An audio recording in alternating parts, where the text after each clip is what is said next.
Now let's move to the second speaker. Professor Alexander Vilenkin from Tufts University will tell us about quantum cosmology and the beginning of the universe. Let's welcome.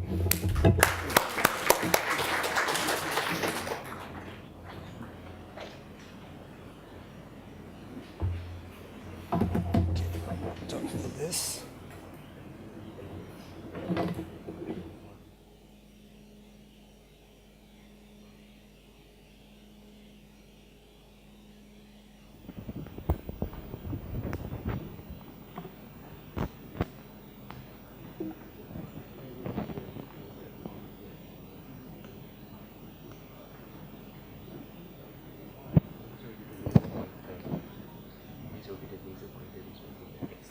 Okay. Mm-hmm.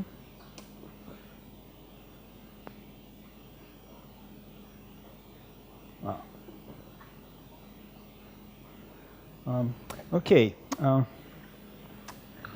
On the largest cosmological scales, the universe is very well described, the space-time of the universe is very well described by classical general relativity. And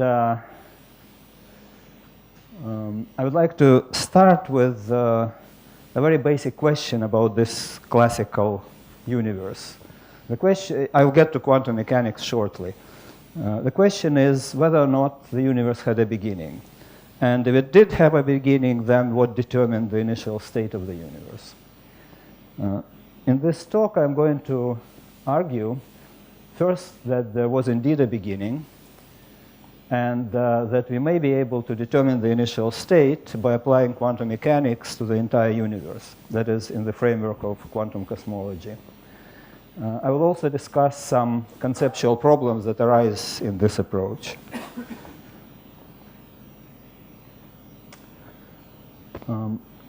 There have been many attempts to construct models of eternal universe. And that's a very attractive idea for physicists because that way one can try to avoid the perplexing questions associated with the beginning. So let me describe some recent attempts at such models and why they don't work. First, the eternal inflation. Inflation is an epoch of very fast, accelerated expansion of the universe. And inflation helps to explain some of the puzzling features of the Big Bang. And also, inflationary scenario makes testable predictions. Some of them have already been supported by the data, as Slava Mukhanov discussed yesterday. So by now, inflation is the leading cosmological paradigm. And a remarkable feature of inflation is that generically it is eternal to the future. The reason is that the end of inflation is triggered by quantum probabilistic processes. And so it doesn't happen everywhere at once. Inflation ended in our part of the universe some 14 billion years ago. But in other parts of the universe, it's still continuous. And that's what we call the Big Bang here, but other bangs happen at other times in different regions. So the details of this process are model dependent. So I'll describe just one version where inflation ends through bubble nucleation. So in this picture, can I point here? So in this picture, this yellow background is the inflating high energy false vacuum.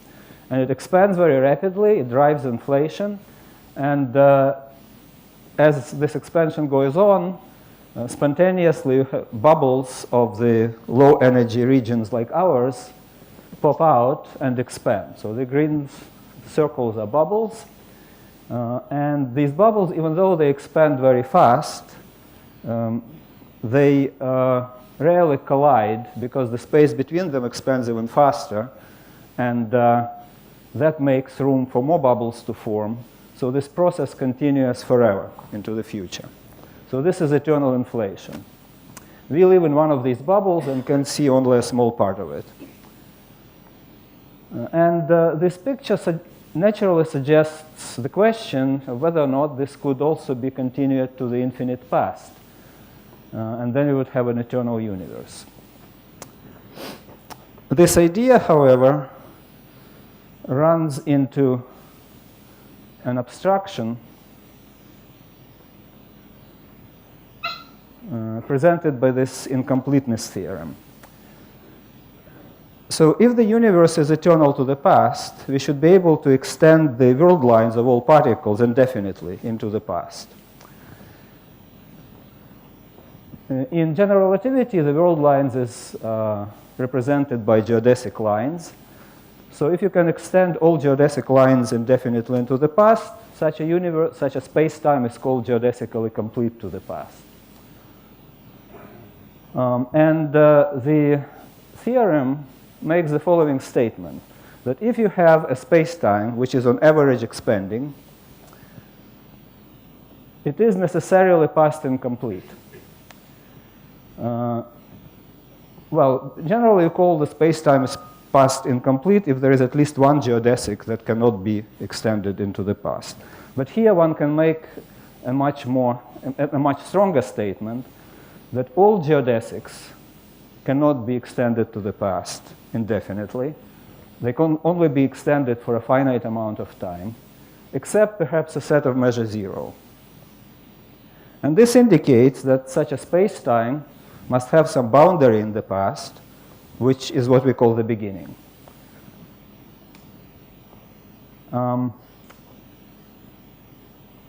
So the only assumption that is made in order to derive this result is that the universe is expanding on average. This means that there may be some periods of contraction, but on average, expansion prevails. I'm giving a somewhat loose statement of the theorem because I don't have time to get into the details.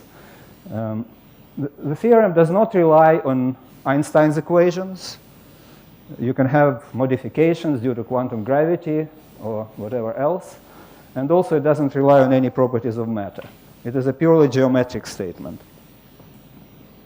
So, since inflationary spacetime are expanding, the theorem applies, and so inflation could not be eternal to the past. Another popular model or popular idea is a cyclic universe, which has an infinite sequence of cycles of expansion and contraction. And this has been popular in the 1930s and more recently revived by Steinhardt and Turok. In the 1930s, the idea was abandoned basically because it contradicts the second law of thermodynamics. If the universe is really periodic, has periodic cycles, then in each cycle the entropy must grow. And in an infinite number of cycles, we should have reached thermal equilibrium. Richard Tolman pointed out that you can avoid this problem if cycles are not periodic, that in each cycle the volume of the universe grows. So the expansion is a little greater than contraction, and so the entropy grows, the volume also grows, but the entropy per unit volume may not grow. So that would be acceptable. And this is exactly what happens in this version suggested by Steinhardt and Turok. However, in this version of the scenario, the universe is on average expanding if in each cycle the volume grows, and the theorem, the incompleteness theorem applies, and so the space-time is past incomplete. It must have a beginning.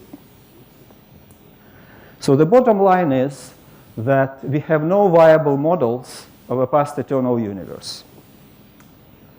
And so we must face the issue of the beginning. And the question is, what determines the initial state? Now, as I mentioned, there is an idea that the initial state may be determined by applying quantum mechanics to the universe. And the picture that has emerged from this approach in the 1980s is that a compact inflating universe may spontaneously nucleate out of nothing. So let me describe how this may work. To illustrate the idea, I will consider a very simple model. A spherical universe, that is, the geometry of the universe is a three-dimensional sphere, analogous to a spherical surface. It is characterized by just one parameter, a of t, which is the radius of the universe. And the universe is filled with a high-energy vacuum, with energy density rho v. Okay, the solution of Einstein's equations for such a model is well known. It is the de Sitter space, with the radius of the universe given by this hyperbolic cosine. So this picture illustrates the space-time, right? So time goes in the vertical direction, and these circles are the snapshots of the universe at a given moment of time. So the universe in this model contracts from infinite size, bounces at this radius h inverse, which is related to the vacuum energy density, and then re-expands. The expansion rate h is determined by the vacuum energy density. The larger rho vacuum, the larger is h, and the smaller is this bounce radius, h inverse. Now, I want to do the quantum mechanics of this model, so I want to describe it dynamics using Hamiltonian formalism. So this is the Hamiltonian for the model. PA is the momentum conjugate to the radius A. And U of A is a potential given by this formula. And it has the shape of a potential barrier, as shown here. Einstein's equations require that the Hamiltonian must vanish. This is what is called the Hamiltonian constraint, and formally it is a consequence of the time reparameterization invariance of the theory. But you can think of it in physical terms as expressing the fact that the closed universe has zero energy, with positive energy of matter exactly compensated by the negative energy of gravity. So the dynamics is very easy to picture. So you have this potential having this shape of potential barrier. Now the universe has zero energy, so you are at this level. And so the universe comes from large radius, hits the barrier at h inverse, and goes back to large radii. So this is exactly this picture illustrated here. This is the classical picture. But in quantum mechanics, we have another possibility.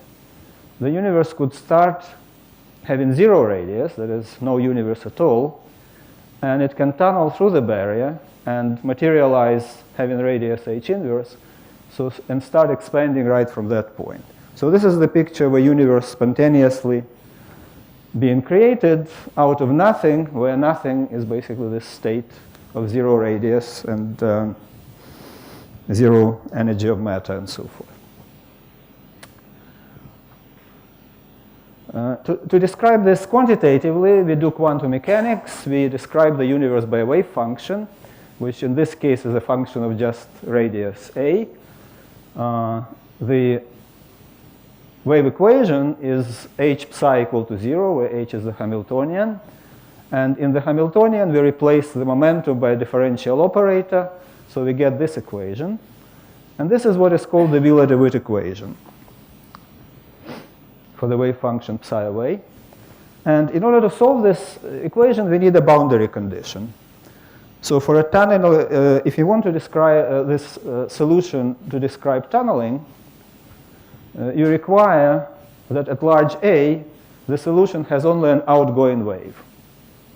Okay, so if there is only outgoing wave, there is under the barrier, the wave function decreases exponentially. And you can actually find an analytic solution in this model, but it's easy to estimate the tunneling probability by the semiclassical formula. And the probability depends on the vacuum energy density in this way. So the larger the vacuum energy density, the greater is the probability. So if you have several channels, so the universe, suppose it can nucleate with different values of the vacuum energy density, then this suggests that it is most likely to nucleate with the state with the highest energy vacuum state. And that would correspond to the smallest initial radius of the universe, which makes sense that quantum mechanically you're most likely to have a nucleation to the smallest possible universe. And the highest energy, the high energy vacuum is the initial state that is favorable for inflation. So this is encouraging also. Okay, so this is a very simple model, and I would now like to discuss how one can extend it to a general setup. So the general formalism of quantum cosmology has been worked out by Bryce DeWitt some 50 years ago. In general, the wave function of the universe is defined in what is called a superspace. It is a space of all possible three-dimensional geometries, here represented by G, and all possible matter field configurations in these geometries, represented by phi here.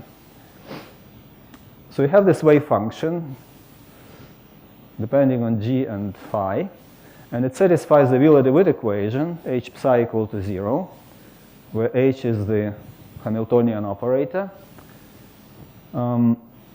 Symbolically, this equation can be written in this form, where there's del squared is the Laplacian on superspace, and U is some potential whose exact form is not important for what we are going to discuss here. Now, as before, to solve this equation, one needs boundary conditions. And the question is, how do we choose the boundary conditions?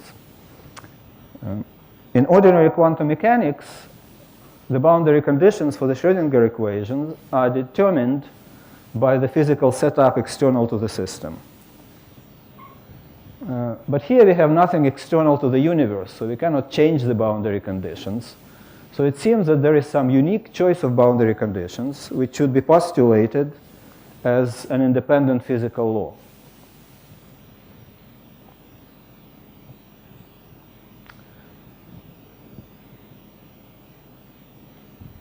A puzzling feature of this equation is that it doesn't depend on time.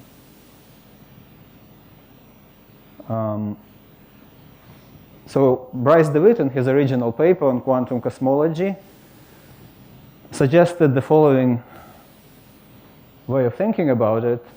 He said that clocks that measure time are parts of the universe, so the reading of the clocks should be described by some of these variables, g and phi, which are arguments of the wave function. So there is no need to have an additional time variable on top of that. So time should be defined somehow in terms of these variables g and phi. And finally, suppose we solve the Wheeler-DeWitt equation. Suppose we figure out the boundary conditions and find the solution. How do we extract probabilities from that solution? As I'll discuss in a moment, this is a very non-trivial problem. So these are the issues one has to address, and I'll discuss them in turn. So first, the question of the boundary conditions. One possible choice is inspired by this picture of universe tunneling out of nothing. If this blue shape represents superspace, the boundaries of superspace correspond to singular configurations of infinite volume or infinite energy density. There is one part of the boundary which can be called nothing, which is the single point, the universe which of zero radius and zero energy. So the analog of the boundary condition corresponding to tunneling is to require that on all the boundary of superspace, the wave function has only outgoing modes, and except this point corresponding to nothing. So you can think of probability flux being injected in superspace through that point and going out of superspace through the rest of the boundary. This wave function can also be specified in terms of a path integral. So the wave function for a given configuration g phi is found by a path integral of e to the is over the four-dimensional geometries interpolating between this state of nothing, there is a point, and a given 3 geometry and metafield configuration phi. The equivalence of these two definitions has been shown in some simple models. Beyond that, we don't know.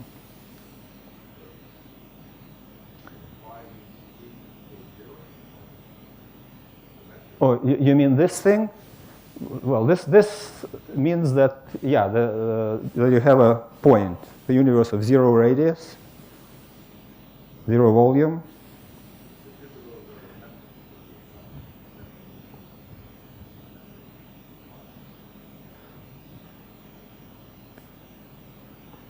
Well, the metric here is 0. Yes. Well, basically, in superspace, you can represent the metric as hij times overall scale factor. So that is 0. So the metric is 0, right, at that boundary. Okay, so another approach was suggested by Jim Hartle and Stephen Hawking, where the wave function is formulated in terms of a path integral, but the difference here is that the path integral is taken over Euclidean space-time histories. Euclidean meaning that instead of Lorentzian time t, you use a Euclidean time, which is imaginary time, and some of the histories interpolate, which are bounded by this geometry g and phi, and which are smooth otherwise. If you apply this prescription to the simple de Sitter model that I described at the beginning, you find that the nucleation probability for such a universe is given by this formula, which is very similar to what I had before, except for a crucial difference in the sign here in the exponent. So now the highest probability corresponds to nucleating the universe of the lowest possible vacuum energy and the largest possible initial size. So this boundary condition appears to disfavor inflation, and it also has some other phenomenological problems. At least this is in my view. I'm sure Jim Hartle will disagree with this assessment, and I should say that the issue of of the boundary conditions for the wave function is a matter of some controversy. And Jim, Stephen Hawking, and Thomas Hertog are developing this approach now. So let me now, suppose we somehow resolve this issue and we found the wave function. The question is, how do we calculate probabilities? Any definition of probability in quantum cosmology should satisfy the correspondence principle.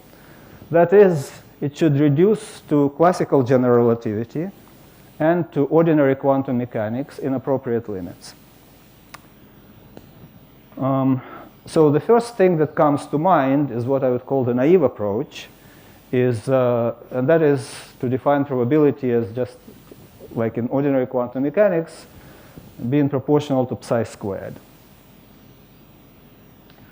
However, this does not satisfy the correspondence principle, and moreover, the probability density defined in this way would be not normalizable.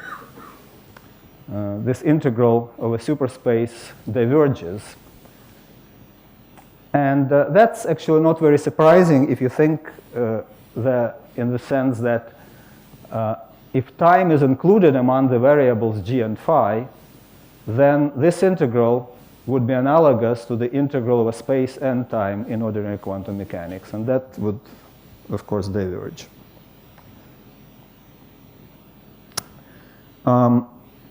Actually, this choice, psi squared, in ordinary quantum mechanics is not arbitrary.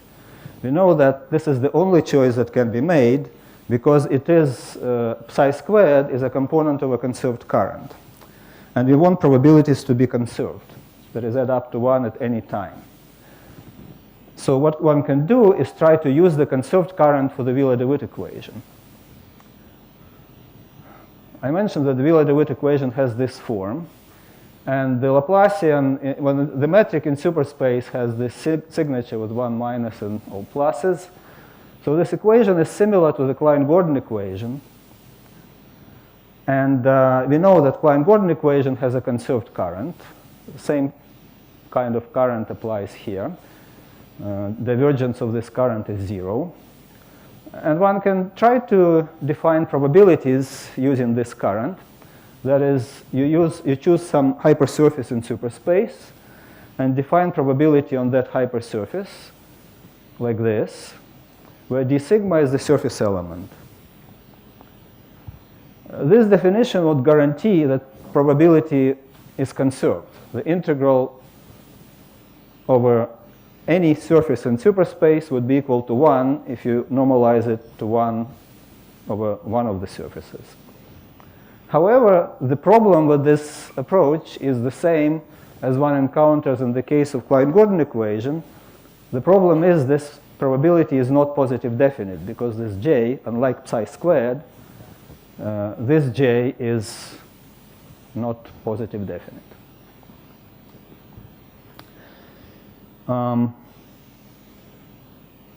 So the only way that I'm aware of how to address this issue is to resort to the semiclassical approximation.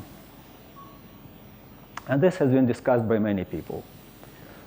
So the idea is that out of these variables in superspace, we assume that some of the variables, call them C, behave classically or semiclassically, and the rest of the variables, Q, are described quantum mechanically.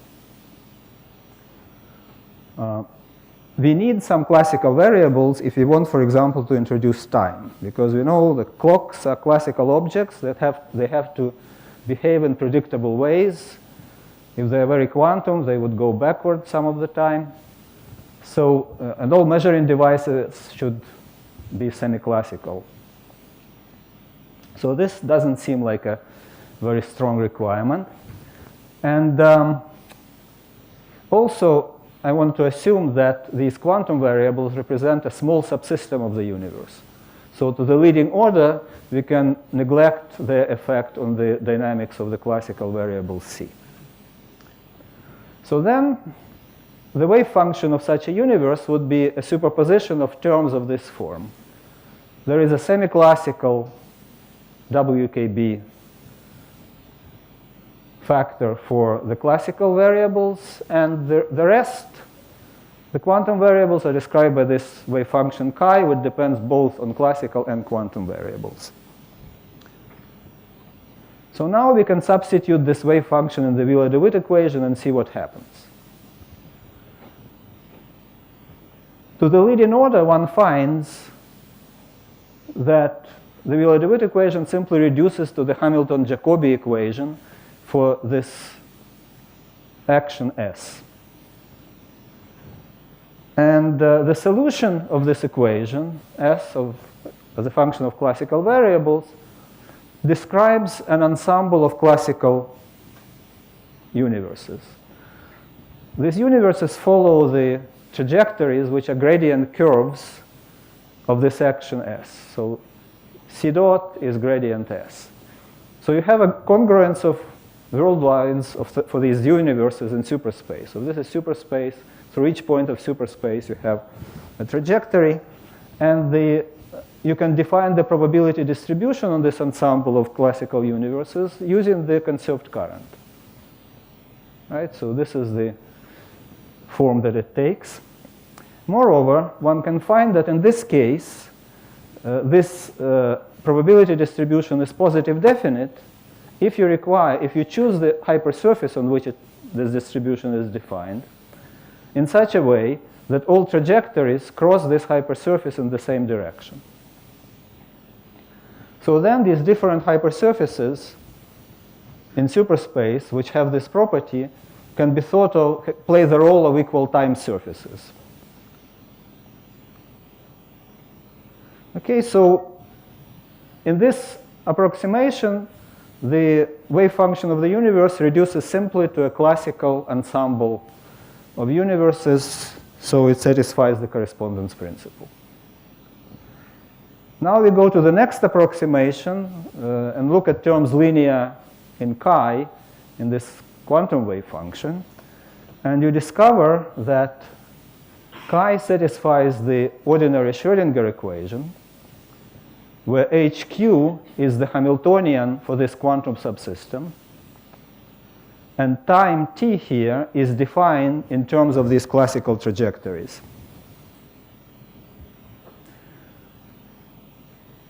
You can calculate now the full probability distribution by substituting the whole wave function into the conserved current. And this probability distribution factorizes into the classical distribution, dpc, times chi squared. So we recover both the Schrödinger equation for the quantum subsystem and the ordinary definition of probability in quantum mechanics for the quantum subsystem. So in this sense, this is very satisfactory. It satisfies the correspondence principle. However, it should be emphasized that these probabilities are defined only with the accuracy of the semiclassical approximation. So the whole scheme is based on the semiclassical approximation. And if the universe does not include any semiclassical parts, we have no interpretation.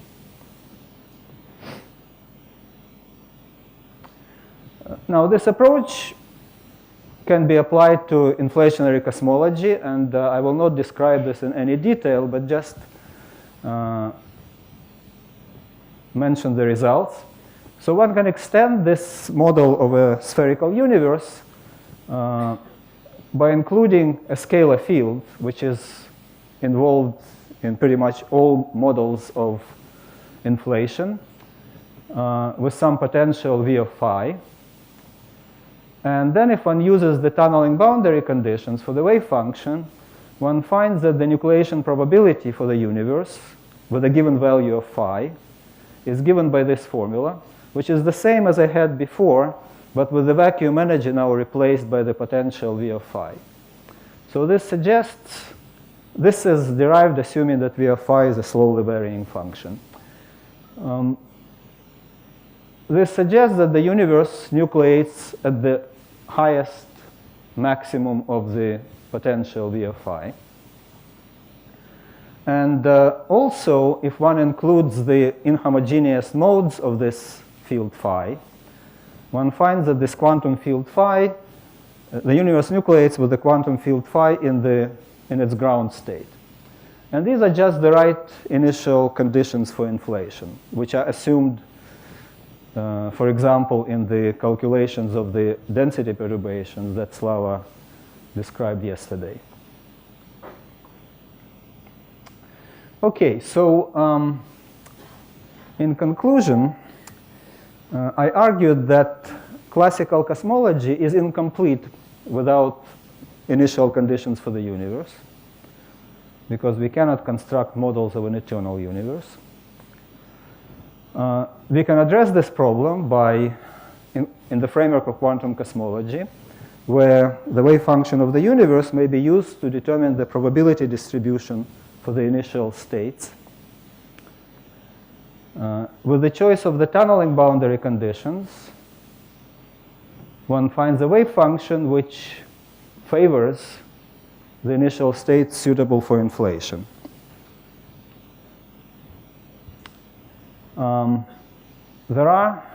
There is no shortage, actually, of open questions in this approach. One question is, what determines the boundary conditions? Why do we choose this one or the other? And can the boundary condition be possibly derived from some fundamental theory? Another issue is the thing that I mentioned, that the time, probability, and unitarity are all approximate concepts in this approach, which are defined only with the accuracy of the semiclassical approximation. Is this a satisfactory situation? One can argue both ways about it. To me, it doesn't look very satisfactory. But if one accepts this situation, then an interesting question is, which I don't think was addressed much in the literature, if Schrödinger equation and psi squared for probability are really approximate, can one derive corrections to this formalism? That would be interesting to explore. Thank you.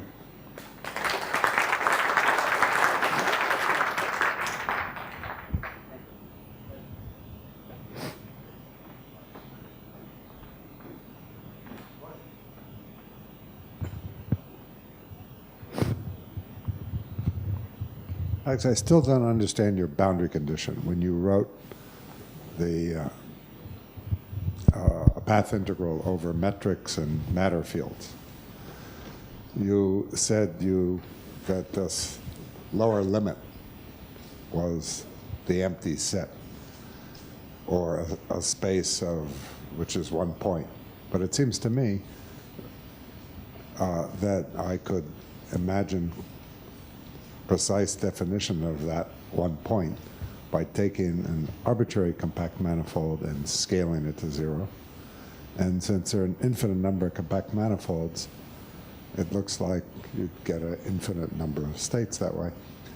Or are you saying conceivably that it doesn't depend on the geometry, the topology of that manifold as you shrink it to 0? No, I think it does depend on topology.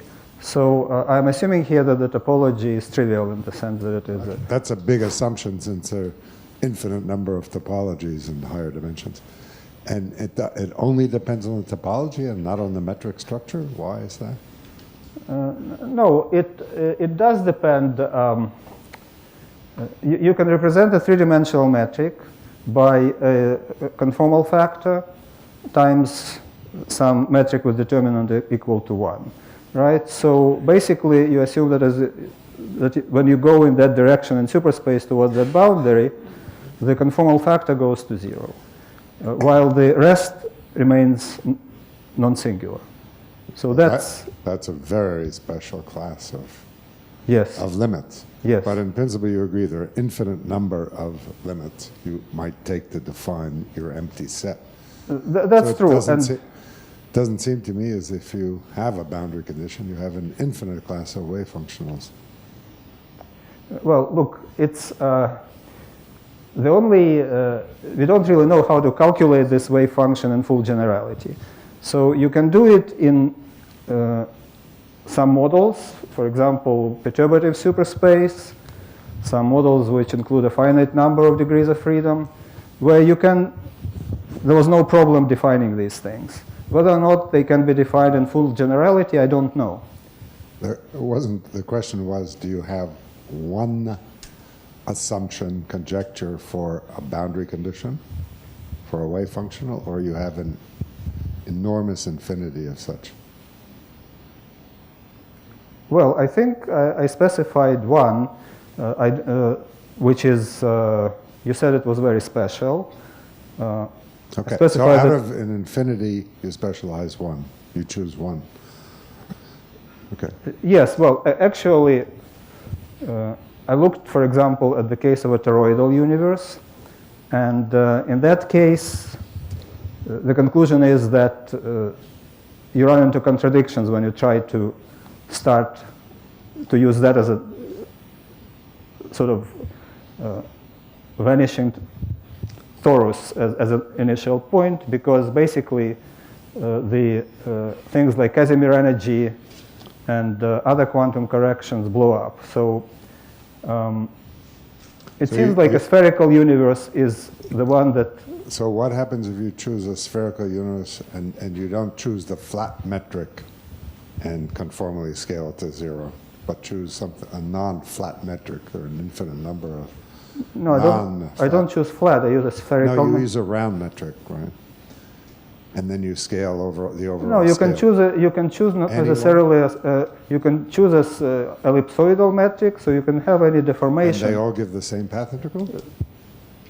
The same answer.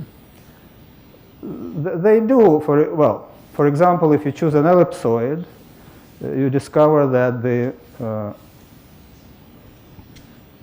it's peaked at a sphere, right? So the distortions of the sphere. But what do you mean peaked at a sphere? The boundary condition is fixed. No, the boundary condition is fixed. So it's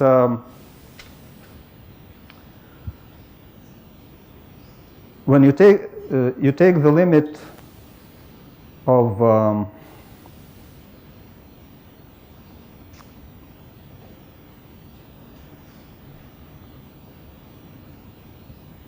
the conformal factor to 0, right? And the rest of it you don't specify. You only require that it is non-singular. Mm-hmm. And in these models where you say only include deformation, simple deformation of a sphere, you don't need anything else. Right. That specifies the wave function. function. They give different answers. But they would give different wave function. No, it is the same function because you use these deformation parameters as arguments of the wave function. So it's not that you consider an ellipse fixed and the sphere. If you consider an ellipse, then you allow the ellipse to vary. And you find that the wave function is peaked at a sphere.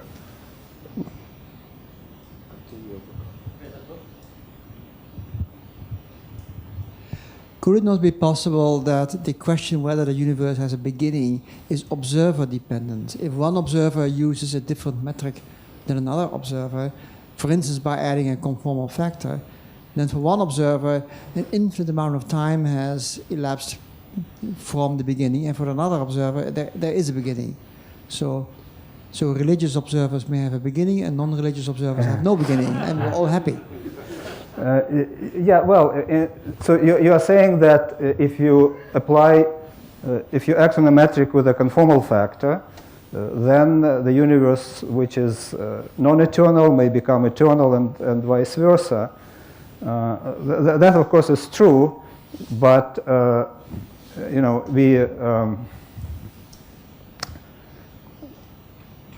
there is a proper time, right, in general relativity, the time measured by... in a semi-classical description, yes, but maybe in a quantum description, the notion of proper time might not be well defined. No, this of course is true, but I started by saying that I'm asking this question about the beginning in the frame of classical cosmology.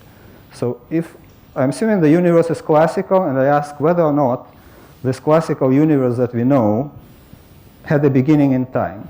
All the words I'm using here are classical: time, beginning, space-time, and so forth. So I think in this context, we have one metric that is physical, and the metrics that you obtain by conformal transformations may be useful as mathematical constructs, but not as a physical metric, right? Because there are atomic clocks which... Yeah, but atomic clocks can be made at the beginning, so it might not be a well-posed question. That's what I'm wondering about. I think this is a question which is well posed in terms of classical physics. So the classical space-time must have a beginning. What happened before that be described by quantum mechanics. Okay, Just one more. you in the beginning you made what sounded like a very reasonable assumption that the universe is expanding and therefore geodesically incomplete. But is it correct that your assumption requires, it's an average not only over space, it's a space-time average, assumes that it will expand on the average forever, something we could never check? So No. that if after a billion to the billion years, it stops expanding. No, this is the theorem about the past, not about the future. But So the assumption, you're saying that it's expanding averaged over space at a given time slice? well, not really. What it says, the statement of the theorem is the following: you take a geodesic, directed to the past. You average the expansion rate along that geodesic. If it is on average expansion along the geodesic, then this geodesic cannot be past complete. So I this see. applies So to any it geodesic, assumes nothing about the future. nothing about the future. Okay. Since time is short, let's continue discussion on the corridor. Let's thank Professor Vilenkin and both speakers.